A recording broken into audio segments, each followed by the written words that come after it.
folks, it's Wednesday. Today on Hammer Away, we are got a pickup and vinyl confession with an open chat line. So please chime in, ask me a question,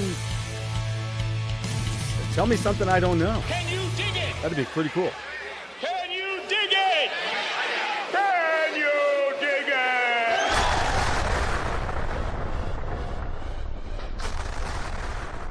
So yeah, I did a little bit of traveling over the weekend, drove north, and it's always kind of funny whenever I go to Chicago. Chicago's not a place there I'd like to live. Just, no, not my style. However, I do love visiting there. And got a buddy of mine, Larry. He and I, back in our college days, he was from up there, and we used to love going around the city. And I don't know if we got some folks out there that live in Chicago, chime on in and say hello. But a big shout out to my buddy. Also, I'm going to dedicate this show to my son's family and to their pup that they lost over the weekend.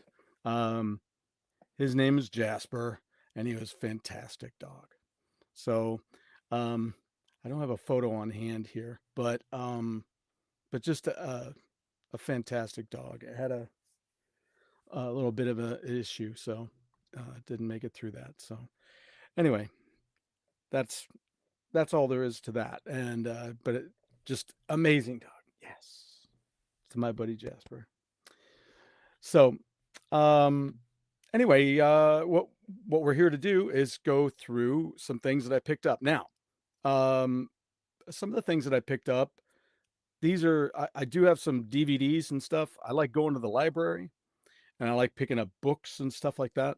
And when they're really cheap, they put them on a rack, and that's it, and they're like DVDs and things for 50 cents.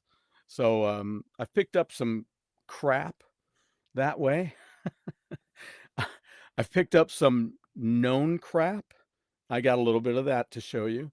However, if it's popular crap, sometimes I'll pick it up, right? It doesn't always make sense, but you get what I'm saying.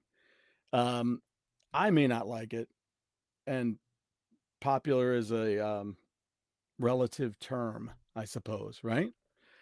So you'll know what I'm talking about here in just a minute. Got poor reviews and ripped on, but I thought, you know what? It's the one that some younger folks know now, especially somebody's kids, and the kids love, they may love it, and they see it differently than we do. So I'm like, you know what? 50 cents, I'm going to get it. So I got it. And in fact, I'm going to talk to a friend of mine and see if his kids would like to have it.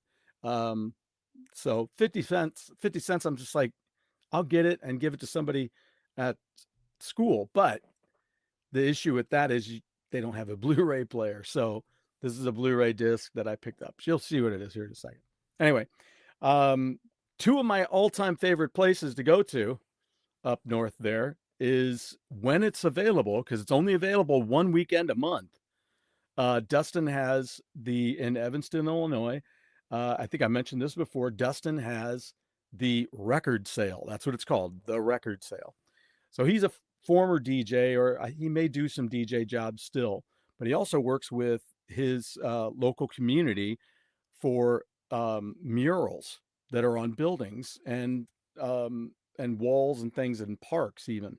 We took a family picture by a mural that's next to a park years ago. And then when I found out about the record sale, then I went and did a little research on Dustin and saw that he was somebody who was responsible for keeping alive this mural project in the community. And there was a picture of he and his wife in front of that mural. So that was kind of cool.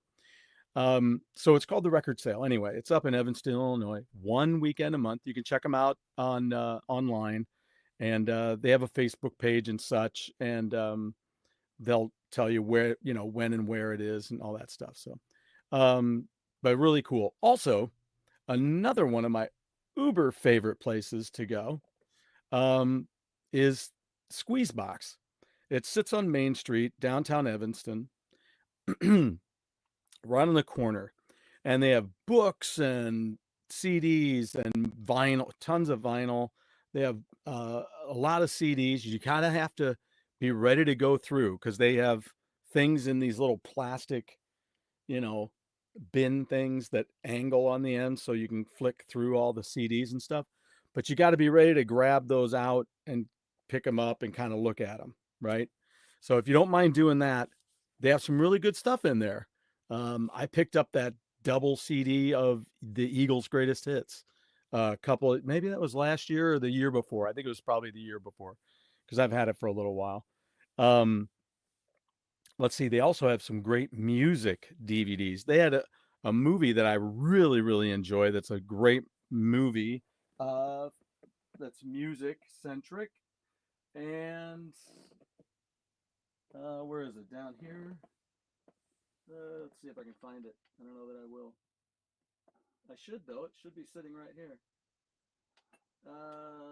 Anyway, it's called Searching for Sugar Man. And there it is. There it is. Searching for Sugar Man. There's a couple things about this. I had no clue what it was about. I had a friend of mine that he and I, John is his name, and he and I are big music fans together and vinyl fans together. And um, we're both looking at our collections going, what am I going to do with this as we get a little older? So anyway, he told me about that movie and it was a great surprise. And there was something that happens in that movie that was, um, uh, let's see, it spanned the oceans, let's put it that way.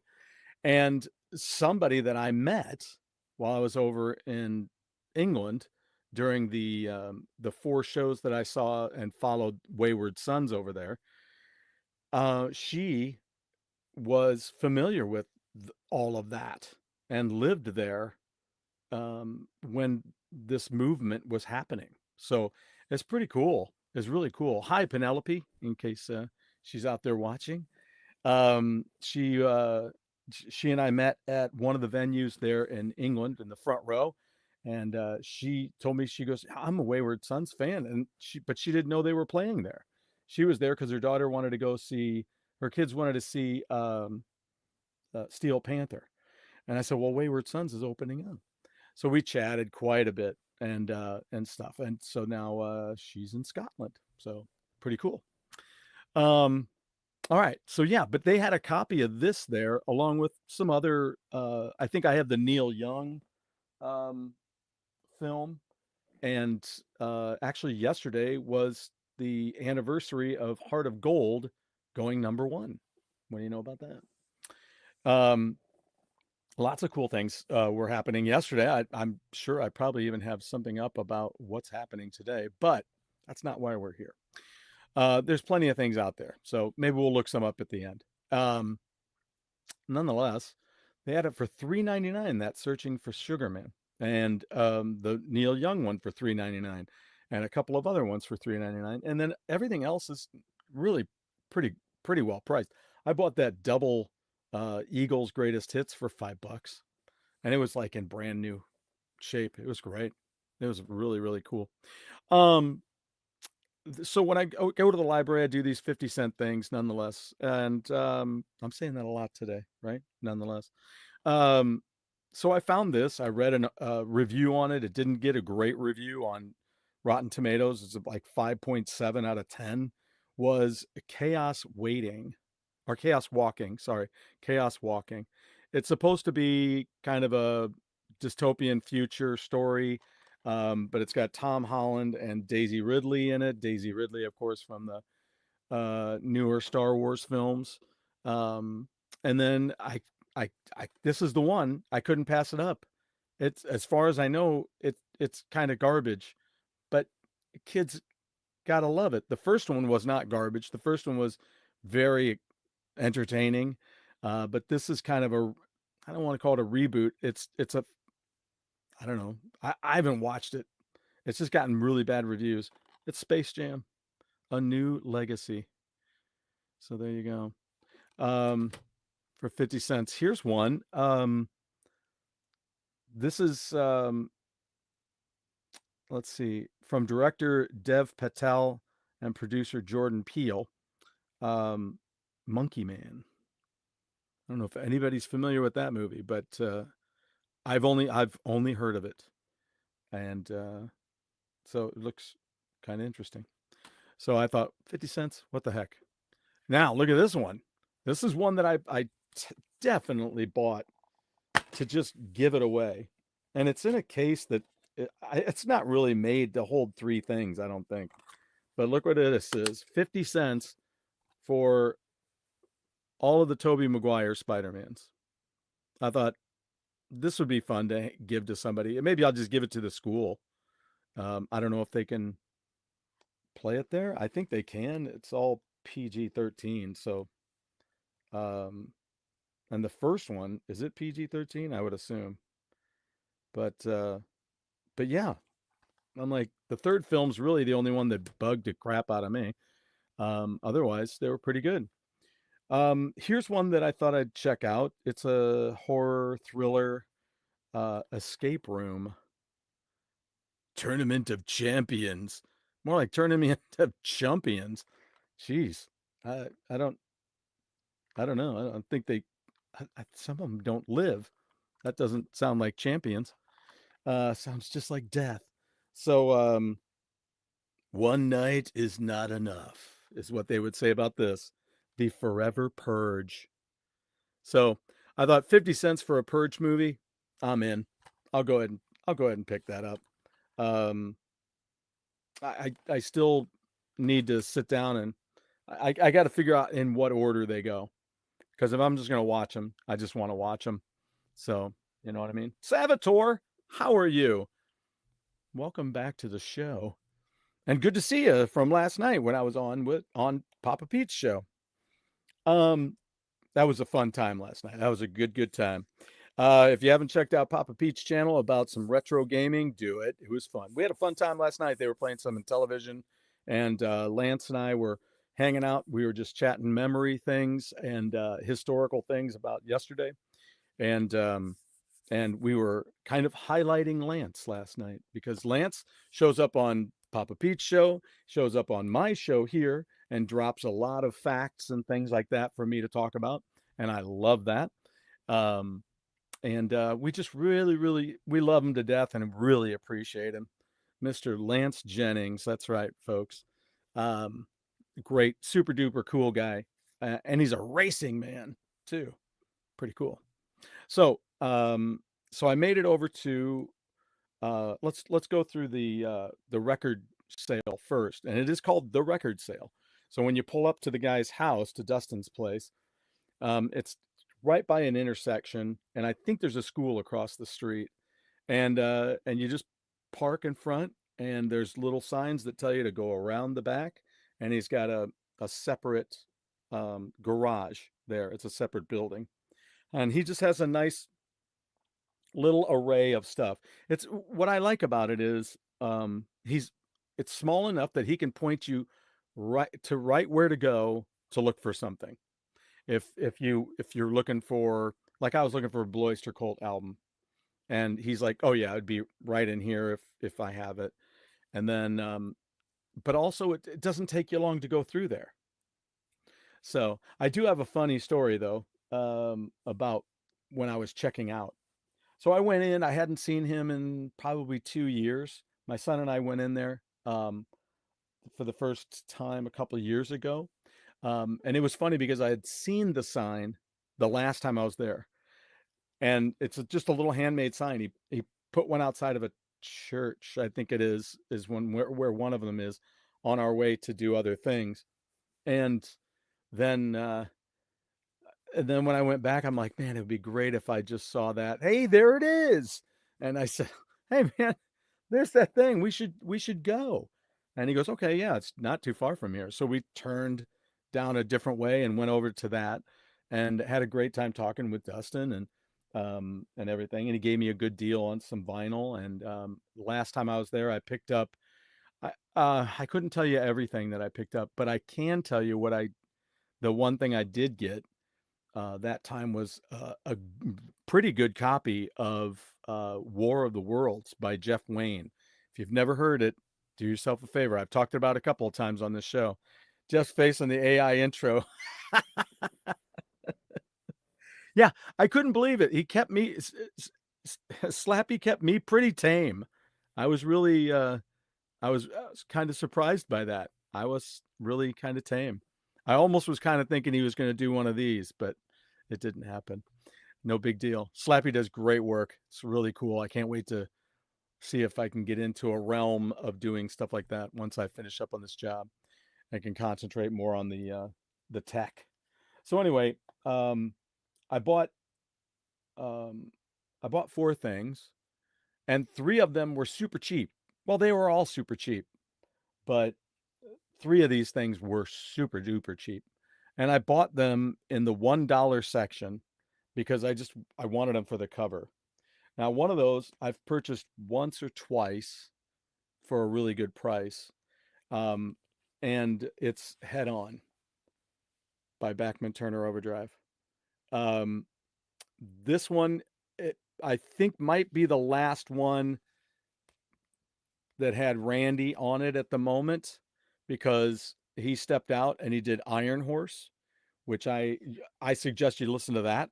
Louis Louise was the single that they had from that. But I bought this because um, it's the album cover is a poster, pretty much. If you, I'm going to scoot back a little bit. So here's the printed. Here is the printed cover for the inside sleeve, and it's cardboard, so it's a nice thick inner sleeve. And there's the photos. And then if you look right here, you'll notice they've got it all that way, right? And it says uh, to make this, God, what is it, 20 something by 24 poster. So all you got to do is just open up the cover and you got a poster. So that's kind of why they put this logo here um, and put the name of the album right here. And they have the listing of all the songs. Um, this was produced by Randy Bachman. Sorry, folks, my nose is a little itchy.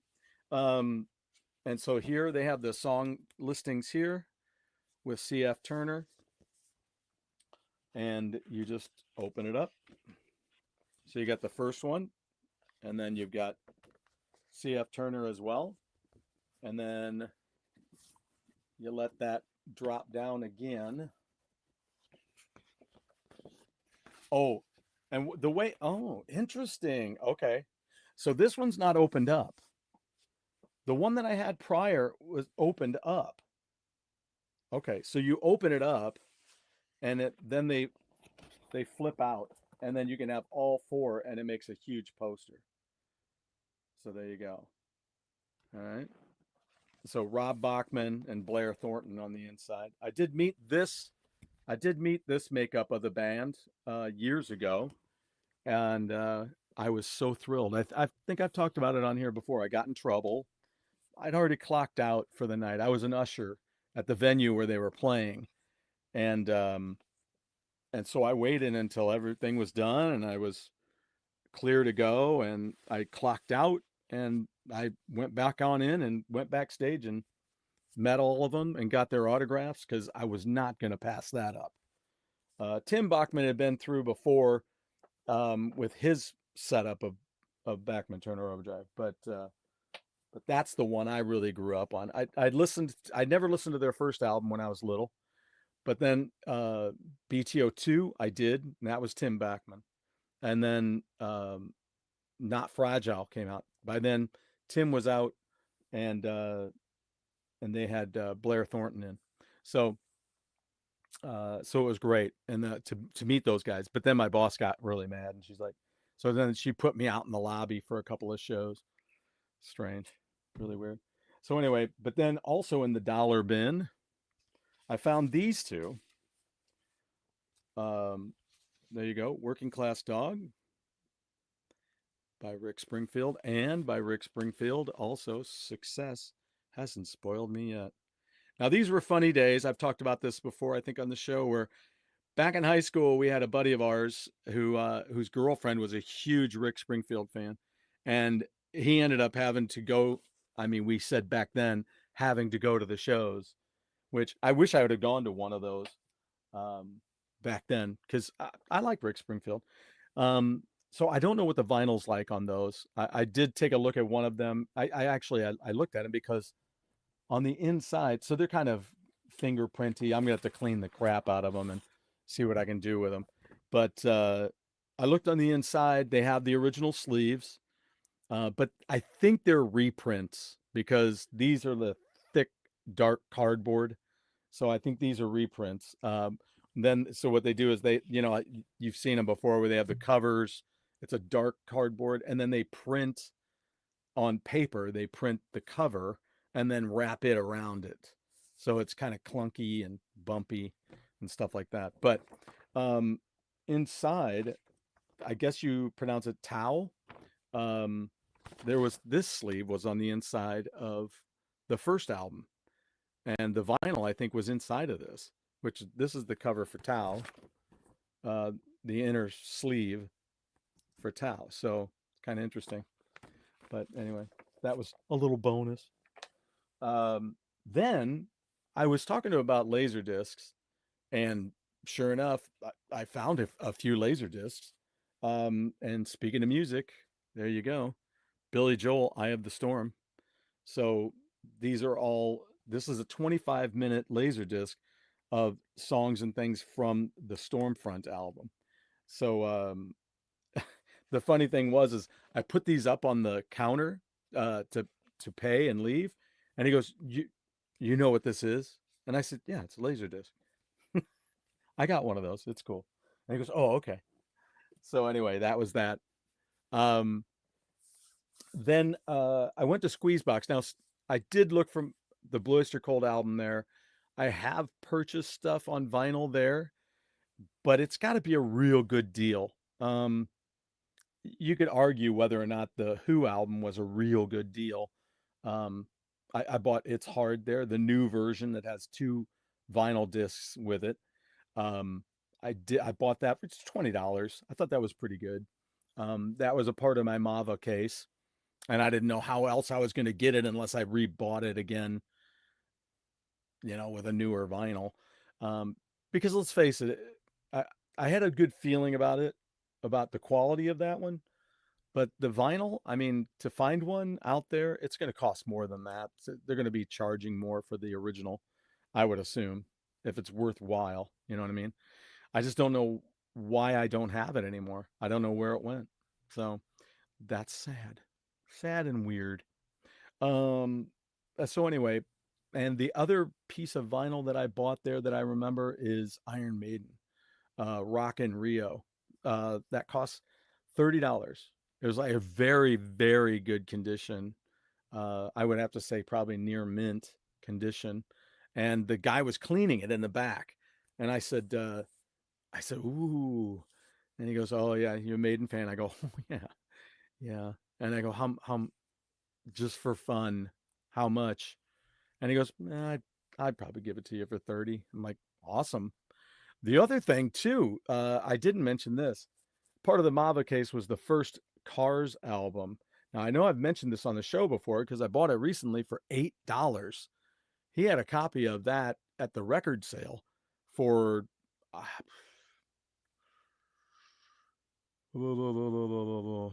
I think somewhere around 30 to $40. And I'm like, whoa. So I told him, I said, yeah, I picked this up for 8. Um, his may have been a little bit better. I don't know. I don't know. But anyway, at Squeezebox, they've got this favorite section, and they've changed things around a little bit. They moved a lot of their DVDs to a rack, and now they have more vinyl back in the back where he kind of cleans up the new vinyls and gets them ready. They have that section in the back where the guy's behind a counter with the vinyl and kind of doing all that. So then he puts them on a shelf. Well, right in that area is where all the DVDs used to be. And I loved going through. That's one of my favorite things to go through because they have things for so cheap. Um, always. I mean, including box sets of shows, TV shows, and stuff like that.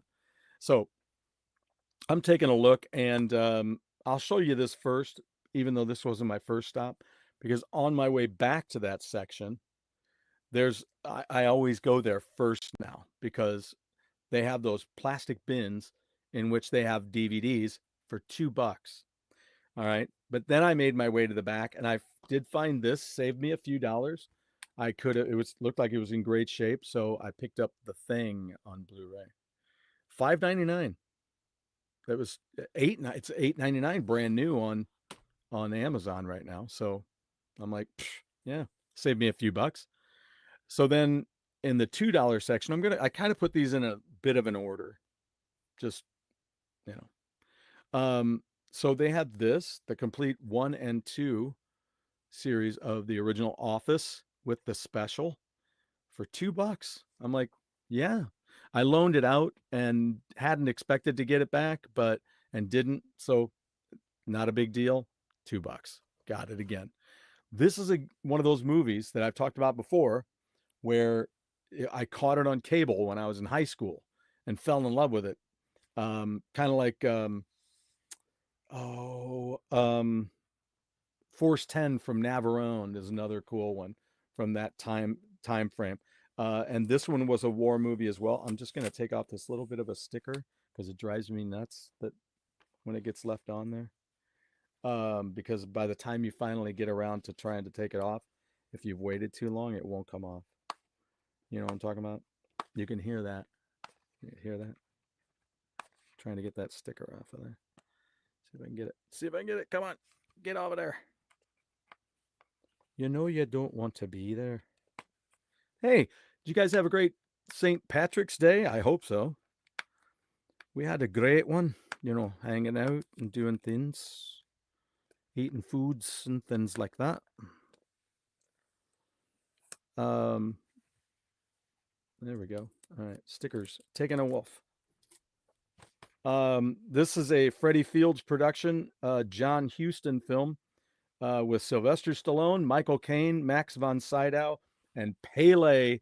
It's Victory. Where in the war they were playing soccer. So really, I like it a lot. I like it a lot. And then this is a classic. I haven't even opened this thing up yet. I mean, it's already open, but I haven't looked at it. It kind of folds out, and it's 2 sides of a disc. That's cool. Scene index. And it's got an intermission, folks. And that's Ben-Hur. Not Ben-Him, Ben-Hur. So there you go. Eager to watch that one. It's kind of like Dr. Zhivago, right? I didn't watch that for decades and then finally watched it not long ago. I love it. Love it, love it. Had to get this one. Just suggested this movie to somebody not long ago. One of the main stars in The Warriors is in the original. And this is The Boys Are Back in Town. It's another 48 hours. How about that? I've been watching a lot of the Eddie Murphy movies that I watched years ago. Again, I wasn't sure if I ever saw Beverly Hills Cop 3, and I watched it, and I'm really, really sorry about that to myself. I still apologize to myself in the mirror now and again.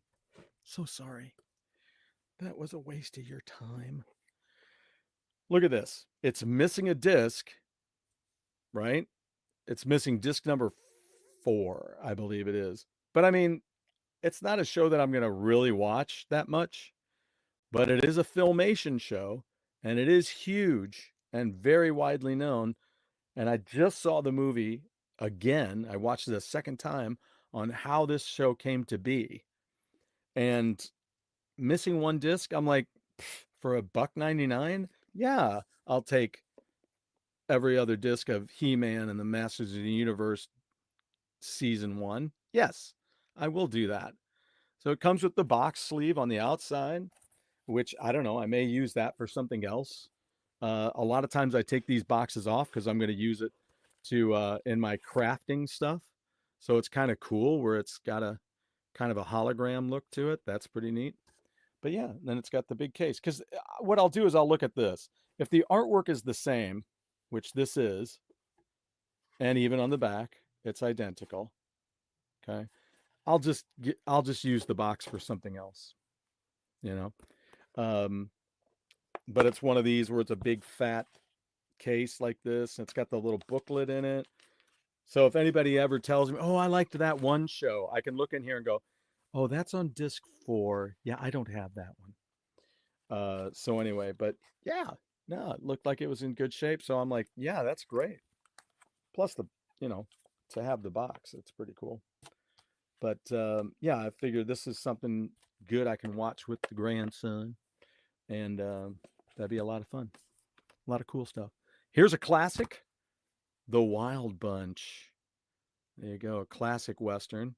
Looking forward to watching this. I've been watching some of these classic Westerns lately, and really, really enjoying them. Magnificent Seven and the second one as well. I was reminded recently, it keeps popping up in a feed. I was just thinking about it, how I got to figure out what this record store was. We went to one up in Chicago area a few years ago, and that's where I found a copy of the White Buffalo on Blu-ray. So with Charles Bronson and uh, Jack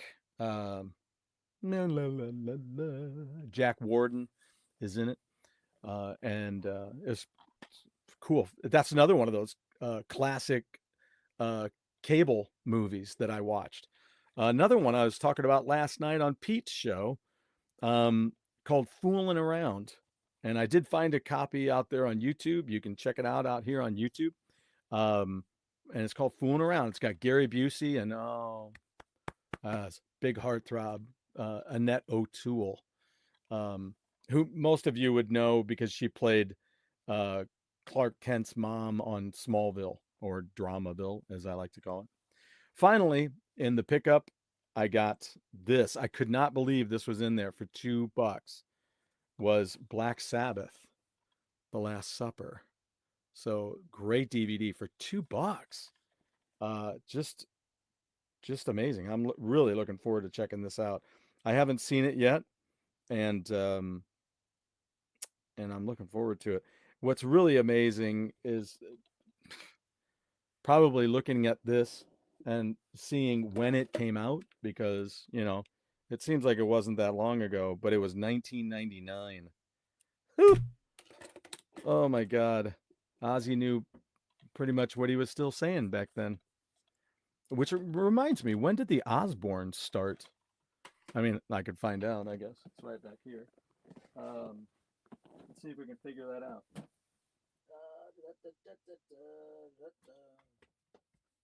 Got season 1 and 2, I guess. Let's see what this says. I did it again. I don't know why I put it away. Why would I put it away? Let's see, 99, and this... Does this have a date on it anywhere? Come on. It's got to have a date somewhere. You would think. Wow. Wow, wow, wow, wow, wow. We'll just have to look deeper here. See what we got.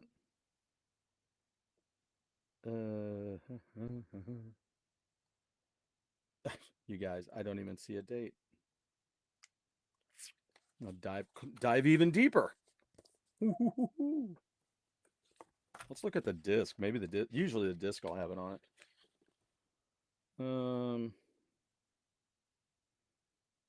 Wow.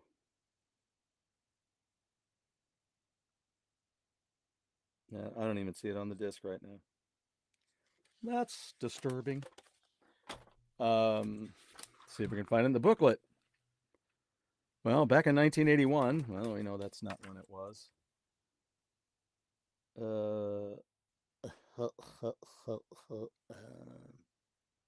Oh my God. It'd have been faster for me just to look it up. The Osbournes. If anybody knows, tell me. Tell me right now. You can feel free. Don't hide it from me. All right. Sugar. The Osbournes.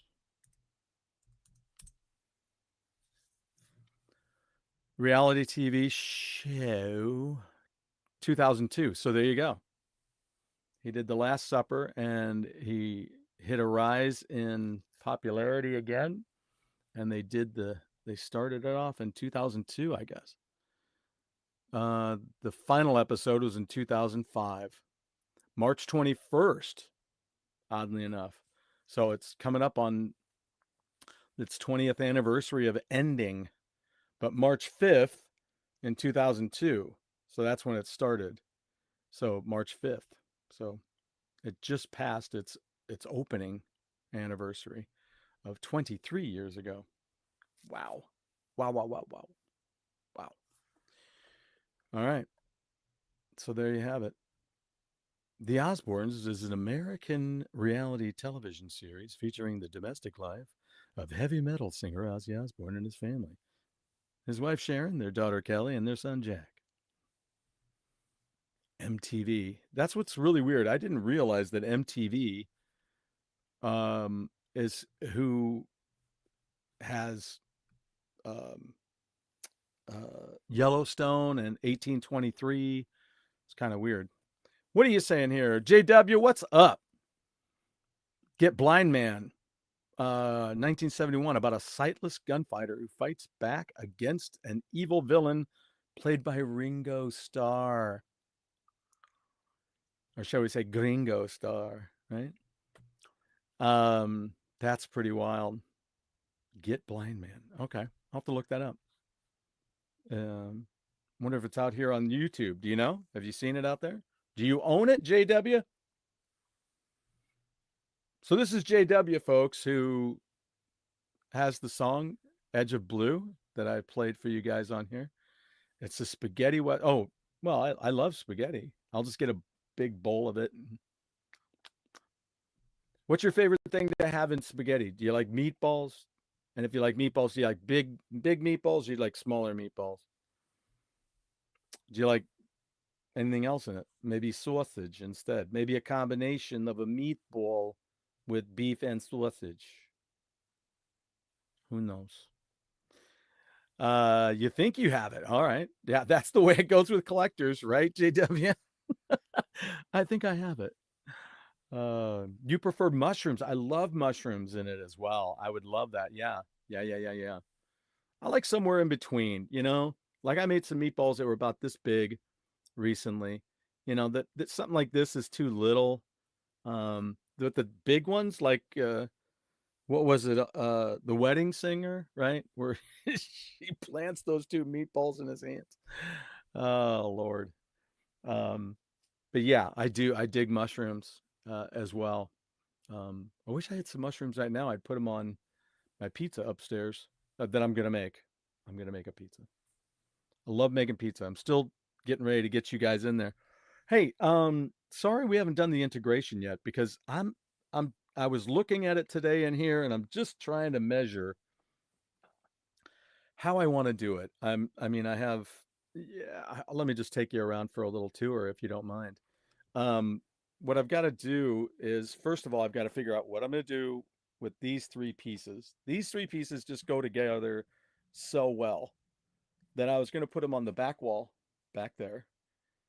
And because my desk, which is here now and a complete mess, as you can see, is just gonna, it's just gonna turn, and I'm gonna put it in this space right here, so it'll go across, and then I'm gonna use. You can see how deep this shelf is. It starts here and goes all the way back to the wall. And I was thought maybe what I'd do is use one of these thinner shelves. It's an idea. It's a thought.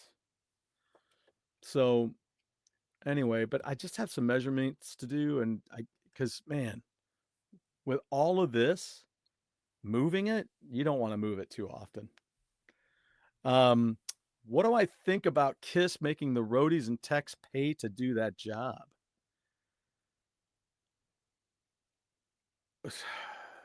So is this something recent?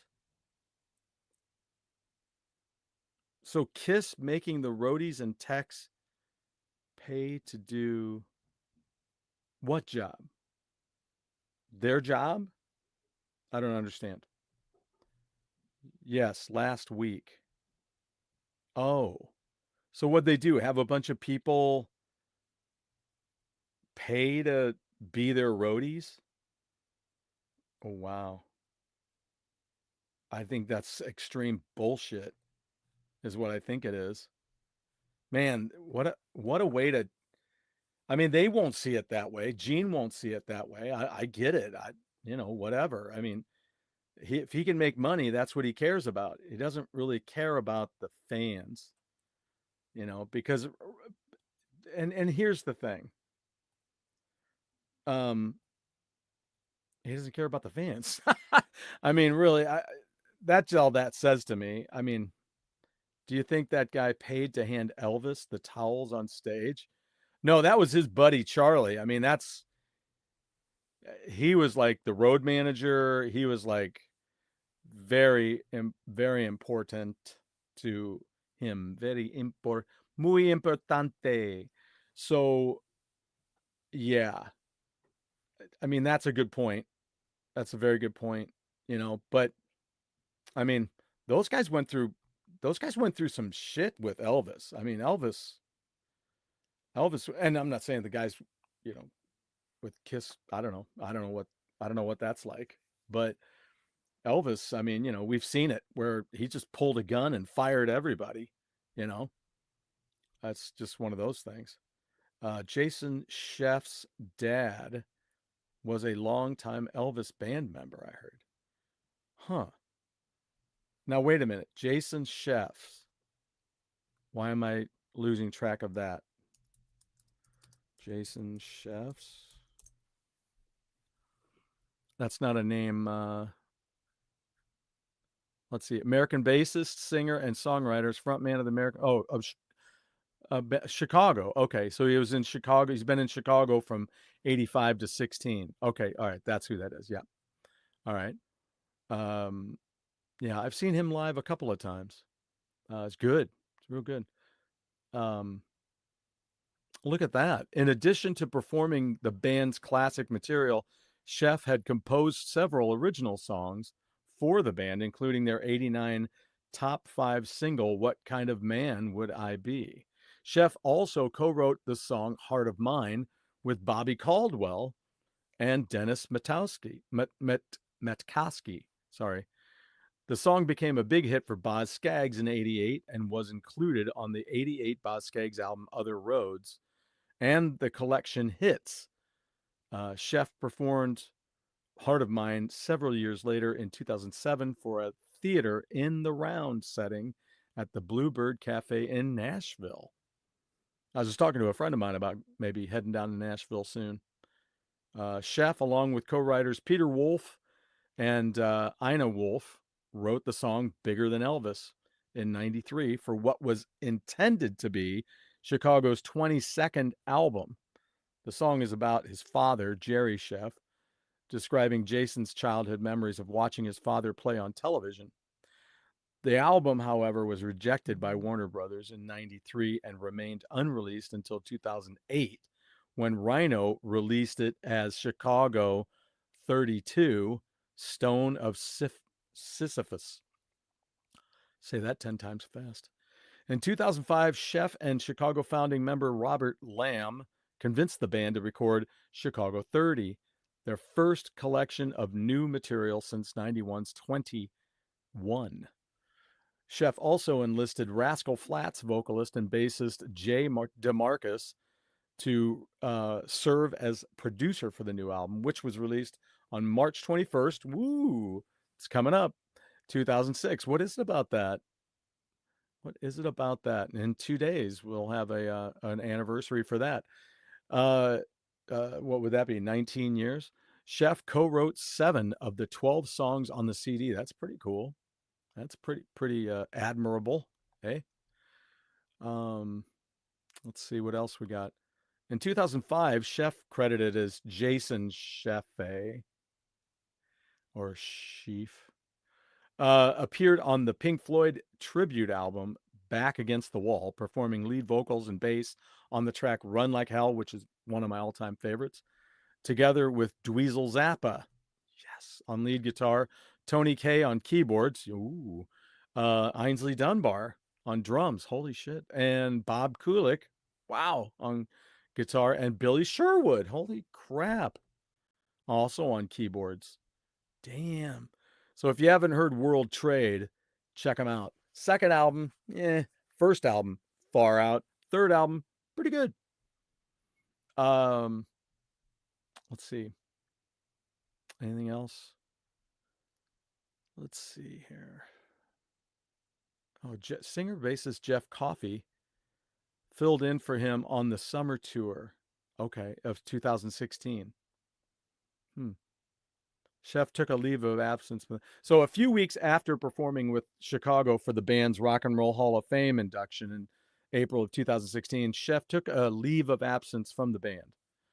That's when Jeff Coffey filled in for the tour. In October of that year, Chef left Chicago permanently, with Coffey initially as his successor before the latter was replaced by Canadian tenor vocalist Neil Donnell and bassist Brett Simons in late 2018. He remains the longest-serving bassist vocalist in the band's history. So there you go. Pretty freaking cool. Well, thanks for bringing that up, JW. That's fantastic. I learned a lot. Stone. There you go. All right, so let's see where we were. La la la la la. Long time. Yeah, Chicago, first Peter replacement. In other news, Steve Lukather turned down a role in helping finishing up songs in Van Halen archives. Really? Turned it down. Stone of Sisyphus was sort of a concept album. I'll have to check it out. Tonight. Do a review. Jason Chef formed a band with Dean Castronovo and a Rascal Flatts member. Dean screwed them over for the tour, said he had back problems, but was secretly back with Journey. That's some shit right there. Damn. Jason Chef needed time to help his dad. Jason Chef needed time off to help his child who had some substance abuse issues. Chicago refused to hold his place for a month. Wow. Damn. Damn, JW. That's some good information. Sad, but good. Thank you very much. Appreciate that. Before I do go, let's go ahead and see if I can see what happened today in music, shall we? Today in music. Looking forward to, got a couple of interviews coming up. Dave Tedder's got me going to be hooking me up with a couple of bands that you've not heard, probably. And I'll tell you this so that ahead of time you can check them out. He has a lot of good bands that he does publishing. He's kind of a publicist for them, and Blitz is one of those bands. And there's a couple of them that he has. Let me see if I can do this real quick. So a couple of them we're talking about working with is Rev It Up, and also there's Lovesick Drug, and so check them out, and we'll be having them on the show. Also, he's actually going to be he has spoken with with Robert Fleischman as well for me. Robert's got a brand new album out. If you're not familiar with Robert, he was the lead singer for Vinnie Vincent on the first album that Vinnie did, and then also on the Vinnie Vincent Invasion, let's put it that way. He was the singer on that because he couldn't get Mark Slaughter. That's who he really wanted, but Robert tore it up. So that's great. He was also a part of Journey for a short bit too, right before Steve Perry showed up. You can go out there on YouTube. You can find some footage of Robert Fleischman out there with Journey. That's pretty cool. He's a killer singer. So this new album, I just listened to it last night because when Dave mentioned me, to him, he said, "Well, I don't know. It's not like hard rock." I'm like, "That's okay. We're going to talk about all kinds of music here." Just it just so happens that most of the people that I know are in hard rock. So Frank Ferrero got fired from Guns N' Roses this week. Ooh, who was he? Man, I'm gonna have to look that up. I should know. It sounds real familiar.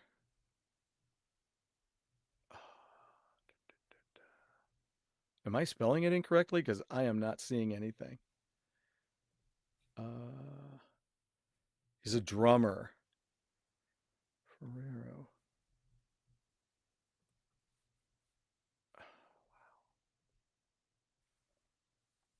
Oh yeah, I wasn't spelling it right. All right. Mm, mm, mm, mm. If I do that and I do this, you've probably already told me in here. Oh, I did. Okay, so yeah. Well, he's a big drummer. He's got like drum lessons and stuff. And have you told me what he's done?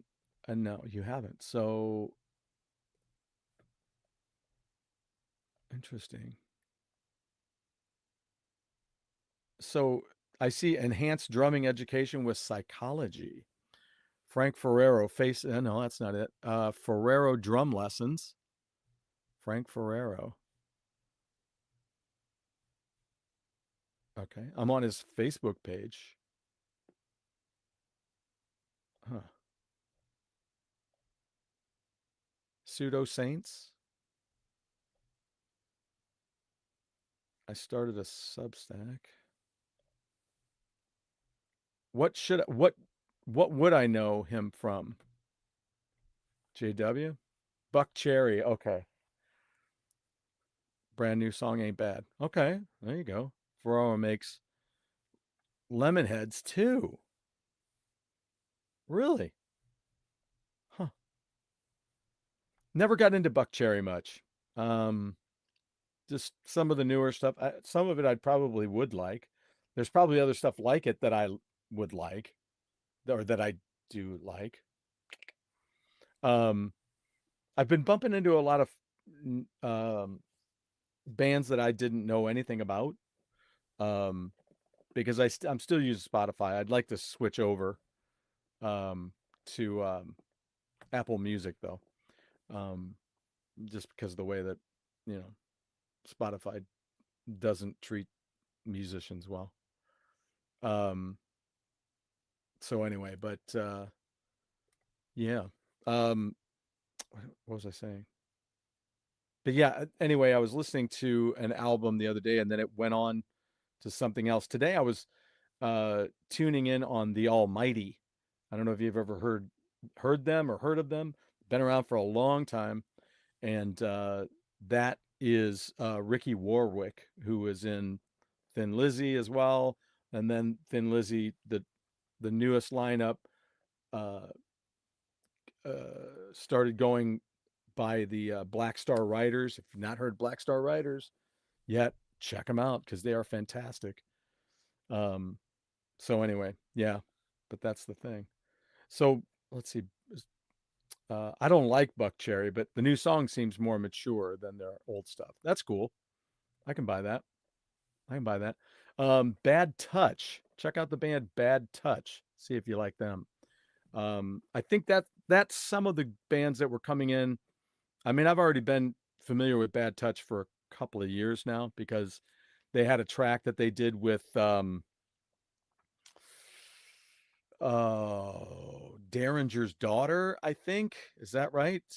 Um, and it was really good.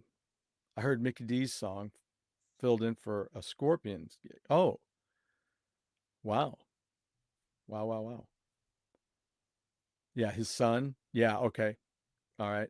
Yeah, because I couldn't believe that Kotak passed. I mean, it's been a little while, right? I mean, James Kotak passed. It's been 2 years ago, or already. James Kotak.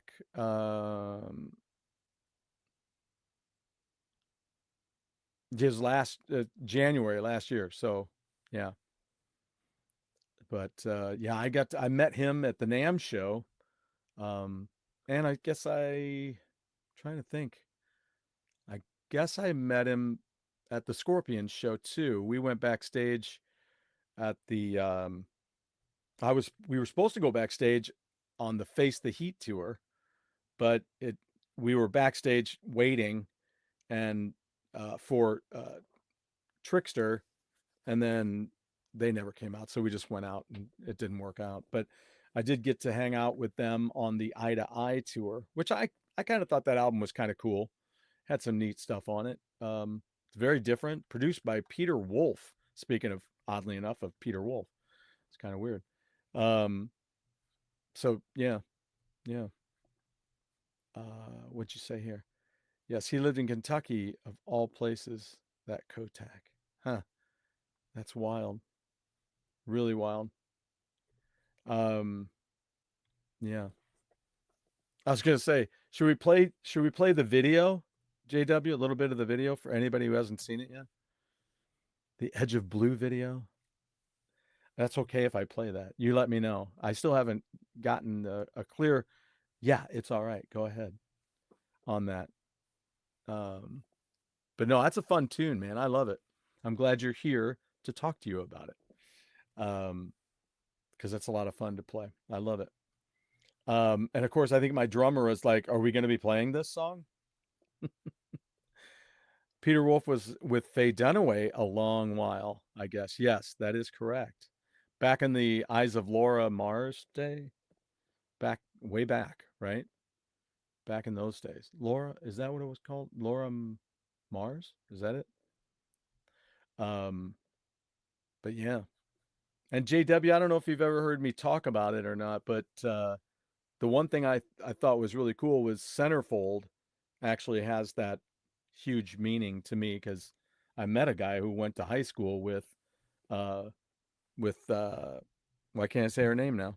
Patty McGuire from the 1976 Pet of the Year. Um, so it's kind of wild. So it means something. It's real. Um, it's happened to somebody. So anyway, I got all my stuff out here. So hopefully, I'm going to be working out some of those interviews, and I don't know. I'm going to see about making it back down to Rockin' Pod this year, and because my buddy Dave's going to be down there, and we've never met face to face. I don't even think we've done a video chat. I have a client from Michigan, and we worked together for over a decade before we even had a video chat. That's cool. I went to school with Carmen Electra in Cincinnati. Get out of here. Wow. Wow, wow, wow, wow. That is really cool.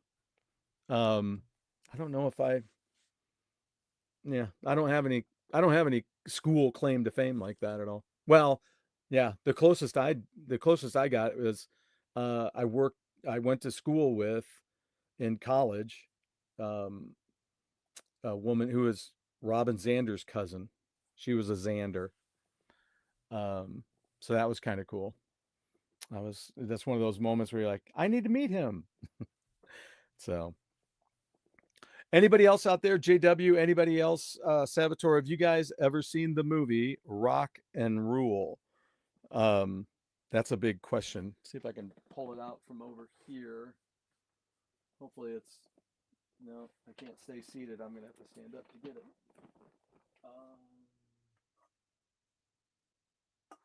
Also, I got to look over here and see if I have, because it'd be right by Steely Dan.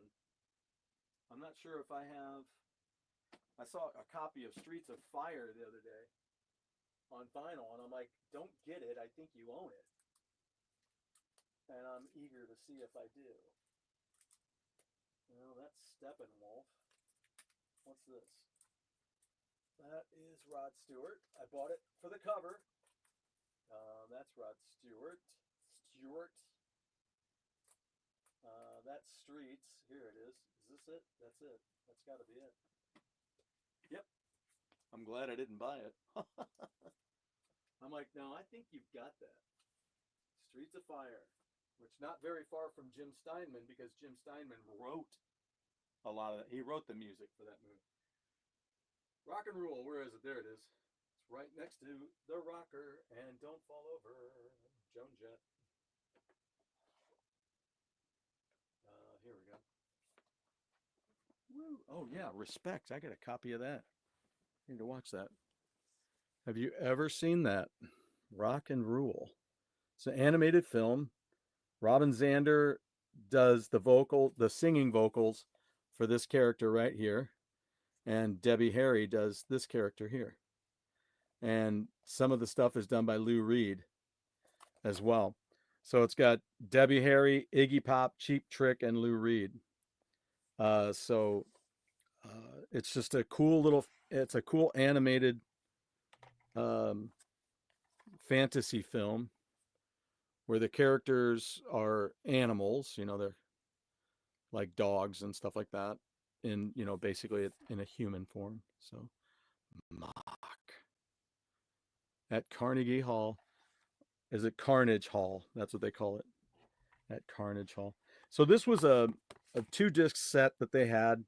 I was very fortunate to get a hold of it. It's kind of hard to get a hold of it now, especially on Blu-ray. It's very expensive on Blu-ray. Otherwise, I would have it. But it just was way, way too expensive.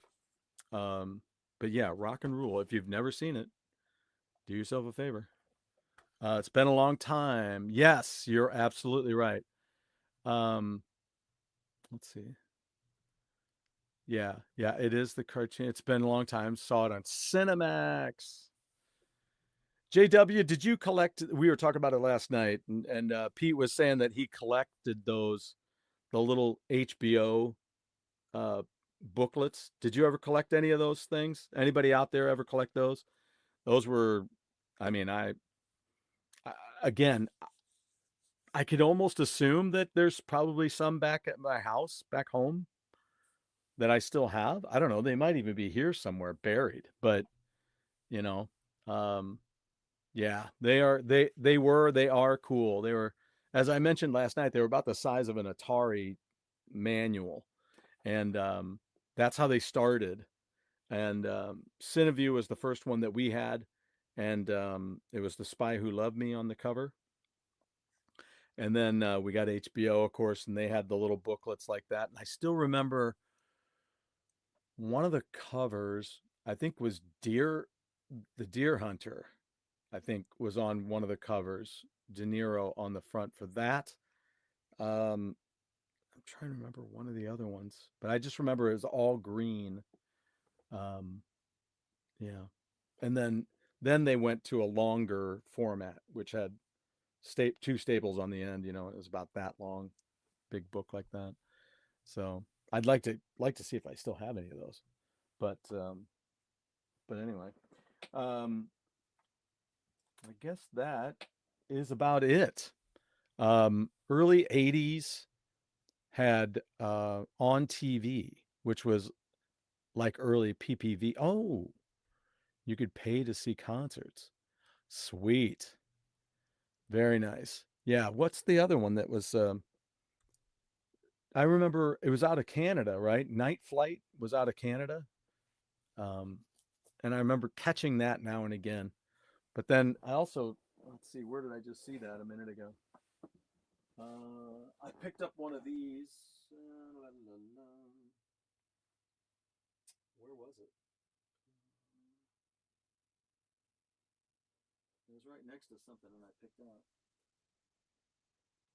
Oh yeah, here. I almost picked up more of these.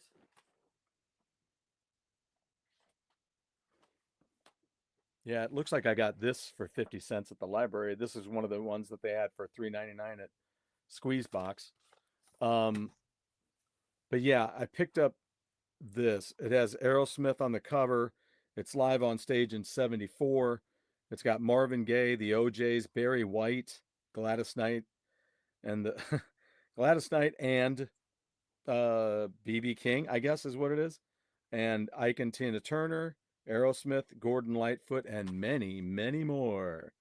Neil Sedaka, um, Maria Muldaur. Let's see. James Brown. Did I say James Brown already? David Essex. Wow. Sly and the Family Stone. Bill Withers. I think that's it. I think it's Redbone. Come and get your love. But it's a midnight special.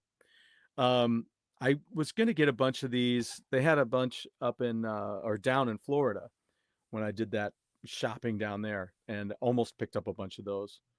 But I was like, yeah, I'll probably never watch them on a regular thing. My Walmart has more vinyl than movies and games. I know it's weird, right? But you got to be careful with some of that vinyl. Some of it, I mean, I'm not a, I'm not an aficionado on it. Um, but you got to be careful because some of it's on crap vinyl. So, people are paying 5 times as much as I did, 5 times, 4 times, maybe 4 times as much sometimes as I did and you did when we were out buying vinyl years ago. And, and it was, and sometimes the vinyl isn't worth a damn, the quality sucks. And geez, man, I mean, that's shitty, man. When, people knowingly put things out that's not a good quality and they charge you all that money for it. That's one of the reasons I just don't I don't know. I just don't like buying new new vinyl and stuff. There's a place locally called Lester's Music. Has a wall of 8 tracks, but they faded like Activision cards. Yeah. 8 tracks were not a good idea. They were like right up there with FM radio, where it was, you have to go through all the talking and ads. Like right now, if you turned on Keishi right now here, which was the highest, the high echelon of rock and roll stations. Now it's just a corporate robot. Um, but you turn that on now, and literally you can hear 5 to 7 minutes of commercials. I mean, you know, a coworker of mine would have it on, and he's like, you can change it if you want or do whatever you want. Sometimes I'd just leave it, but then it just amazed me how long the commercials were. I'm like, are we still doing commercials? You finish one, you're like, oh God, here's another one. So that's why I say 8 tracks were right up there with the radio, because you're just like, shut up. And then where 8 tracks would, oop, stop your song and then ka-chunk, and then it would start your song again. Um, so that was a real pain in the ass. FM radio has that many, yeah. Yeah, it does. It's gross, JW. It's terrible. See how awesomely spoiled we are? We don't even know this. I wouldn't know that if I wasn't at my job, and somebody was listening to the radio, because I don't listen to the radio. Um, I just streaming services, CDs. I'm trying to see if I actually resurrected this. My old classic, because it's a nice one. You can see it's thick. This is one of the what is this one? Yeah, it's 160 gig. So it was one of the bigger ones, right? So I mean, I just can't stand the commercials. I could barely stand the commercials on Amazon last night, or 2 nights ago when we were trying to watch something. I'm like, wait a minute, what? I got commercials on Amazon. I pay for this shit, and I'm getting commercials. I don't understand it. Hey, and where's my manners? We brought 2 people back from space today. I hope everybody heard about that, saw that. Hope everybody thinks that's pretty cool. I think it's pretty damn cool. That was neat, being able to bring them home like that. I pay for Max, and they have commercials. Yeah, Yeah, why? Why? That's like when I used to go to the theater and then they'd show a commercial before the movie. I'm like, what are you doing? I paid to skip this, right? So I thought. And then they kind of would push those ads earlier. So I was like, well, okay. But even then, I'd still wait because I didn't want to go in during the previews because they show you too much during the previews. I've already seen most of the movie, or at least all the good parts, as they say later on. They're like, shitty movie. You saw all the good parts on the preview. So, yeah. Um, but yeah, I don't know. It's kind of weird. But we'll see.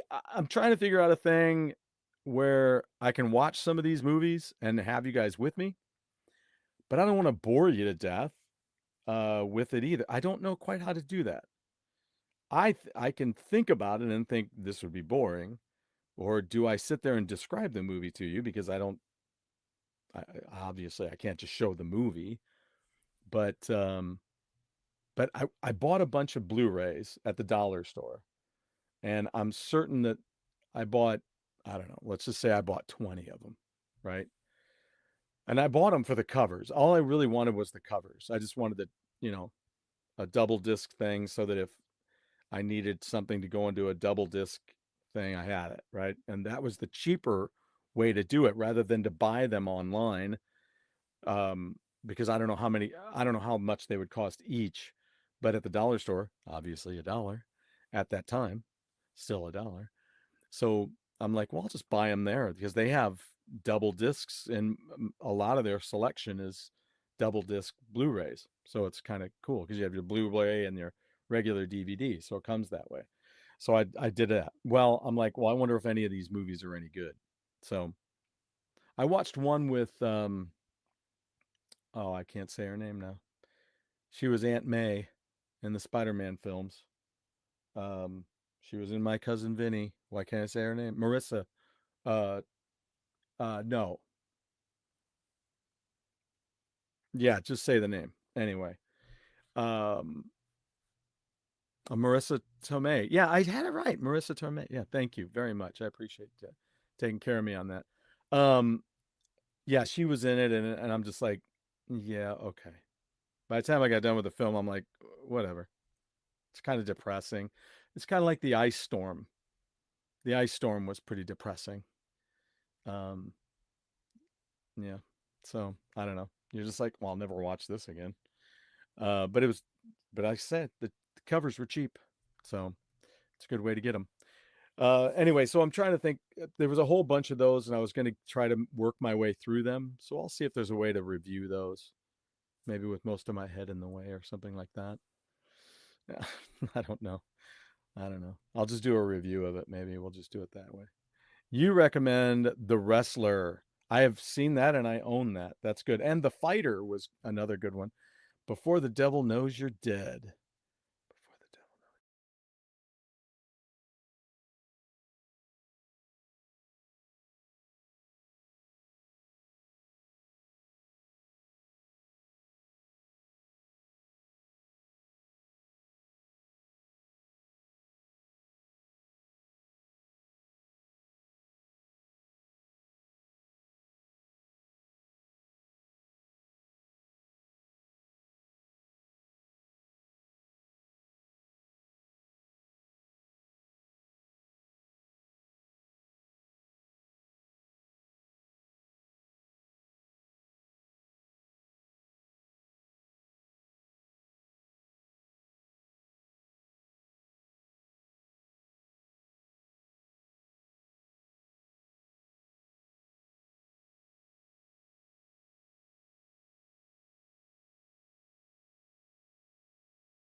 Hi. I'm back. What do you know about that? And you're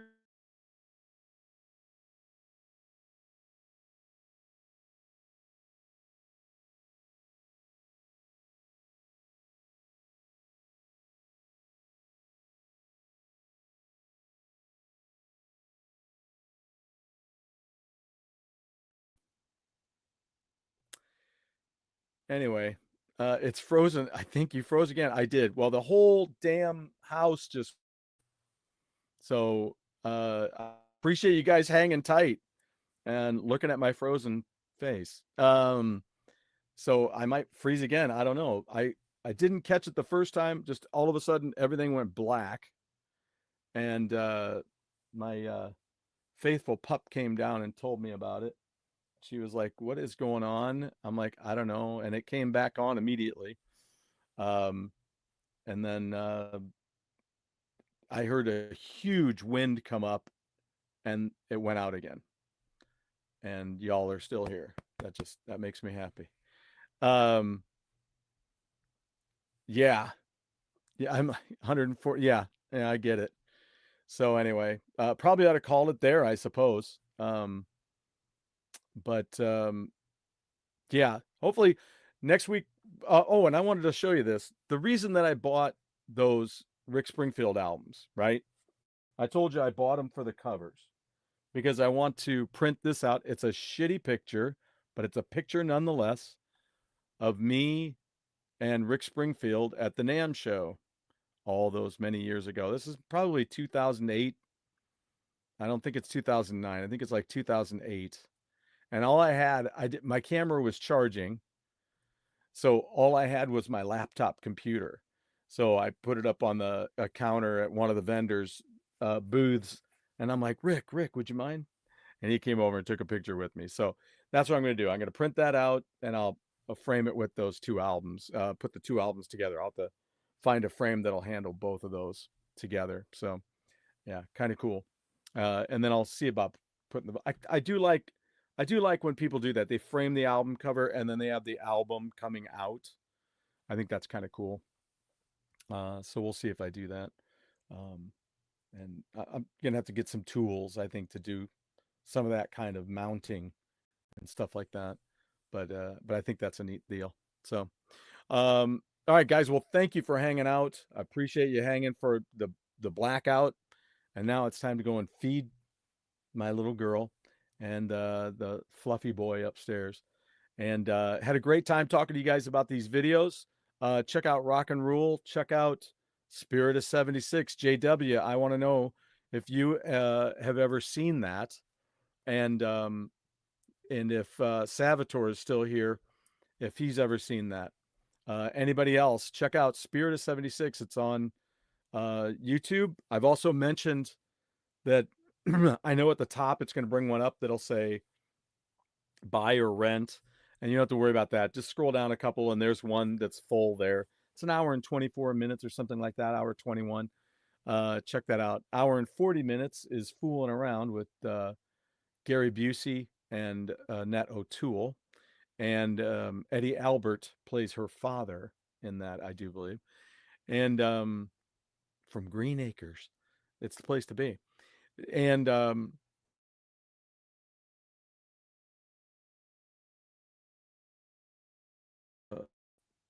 I go again. If you can check out Rock and Rule, do it. Search for Sugar Man. If you can check that out, do it. It's good. Yes, Olivia Dabo is in Spirit of 76. JW, my wife and I were watching that recently, I saw her on the screen. I'm like, okay, I didn't catch it at first because she had her hair done up and all the stuff and the interesting makeup and I think glasses or something. She had glasses on. And I'm like, wait a minute. When she spoke, she's got that mouth that's specific and the way she talks. And I'm like, oh my gosh, that's that woman from that thing. And so then sure enough, I looked it up and she was in Conan. That's what I knew her from mainly because I watch Conan a lot. And she's just beautiful. So anyway, Olivia Dabo, thanks for making mention that because that's worthwhile. She's a beautiful woman. Beautiful woman. And a lot of fun on screen. She did some good movies. Conan's not an Oscar award winner, but it's a good movie. And he does a spoonerism. A spoonerism when he goes, "Lot on your knife." I love that. So, spoonerisms. All right. I don't even know who's calling me right here, but I am going to hang up on them. So, bye. Let's see here. How do I do that? Never mind. I'm not going to worry about it. All right. So, great show with you guys today. Thank you so much. Again, pop in, ask me questions. We can talk about lots of stuff, man. Music is a big, huge thing, and I'm dying to talk about it with folks. There's so many things. And thanks again, JW, for the stuff that I didn't know. But I've seen that guy multiple times. I've seen him a couple of times. And I just wasn't sure who it was. Chicago was a huge band. Chicago is one of those bands that there was members that I didn't know who they were. But of course, one of their members is from St. Louis, went to Hazelwood High School up north from here. So that's kind of cool. But yeah, thanks. I really appreciate it. And you know what? Why don't we just exit with your video? Is that cool? You still haven't given me an okay on that. Is that cool if I play your video out? It's really, really cool. I love it. And it's a great way to end, if you don't mind. And I'm going to assume you don't mind. So, all right, guys. Here's a song, Edge of Blue. This is Viking Stew. Remember, when you step out your door every day, you're in everybody else's world. They're not in yours. And hey, how about that rocket launch, getting those astronauts and bringing them back? That's the American thing to do. I'll tell you what, that's pretty damn cool. Glad to see that. I don't mind, he says. I am thankful for that. Thanks so much. So you guys take it easy. Remember to like and subscribe if you haven't, and also hit the notification button.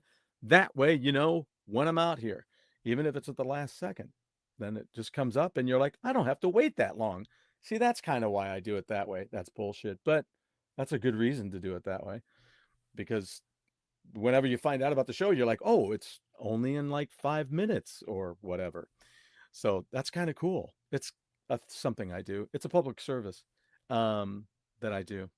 So, all right, guys, we're going to enjoy this. Have a great evening. I'll be back on Go Game Go here in just a little while at 7 o'clock, and we'll have a banger of a show there too. And take it easy, guys. This is JW Durbin and Edge of Blue, which kind of talks about my band and kind of talks about my show and talks about my other show, and it talks about our buddy Papa Pete, my buddy Jeff. So, and I love the guitar solo part. Take it easy, guys. Rock on.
Ha!